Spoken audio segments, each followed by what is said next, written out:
સમાચાર સાબરકાંઠાથી પ્રાપ્ત થઈ રહ્યા છે, જ્યાં રોડ ધોવાયો છે। સાબરકાંઠામાં થોડો એવો વરસાદ વરસ્યો, પરંતુ આ વરસાદ થતાં જ નનાપુરા ગામનો રોડ ધોવાયો છે। પ્રાંતિજના નનાપુરાથી સ્ટેટ હાઈવેને જોડતો રોડ ધોવાયો। એક દિવસના વરસાદમાં જ રોડ ધોવાઈ ગયો।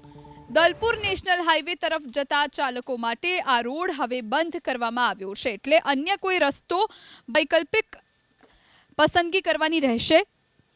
પ્રાંતિજના નનાપુરાથી સ્ટેટ હાઈવેને જોડતો આ રોડ હતો, પરંતુ આ રોડનું હવે જાણે નામો નિશાન ન હોય એવું લાગી રહ્યું છે। એક જ દિવસના વરસાદમાં આ રોડ ધોવાઈ ચૂક્યો છે।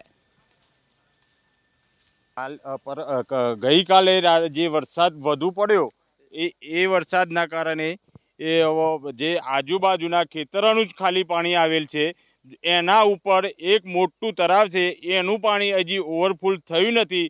જો એ પાણી ઓવરફુલ થશે તો આ રોડની હાલત બહુ ખરાબ થાય એવી હતી। અત્યારે હાલ જે ખેડૂતોનું જ પાણી આવેલું છે અને આ રોડ તૂટે છે, એના બાજુમાં ગામતર નીમ કરેલું છે, બાજુમાં પ્લોટિંગ છે। એટલે સરકારશ્રીને મારે એક રજૂઆત છે કે એ ગામતરમાં નીમ કરેલામાં અંડરગ્રાઉન્ડ ભવિષ્ય માટે પાઇપલાઇન કે કોઈ ગટર વ્યવસ્થા મોટી નહીં થાય તો તેઓ પ્લોટિંગ માટે કોઈ જઈ શકશે નહીં, રવા કે મકાન બનાવવા તૈયાર નહીં થાય એવી હાલત થઈ છે। અત્યારે હાલ હવે આરએમબીને હું જાણ કરી છે।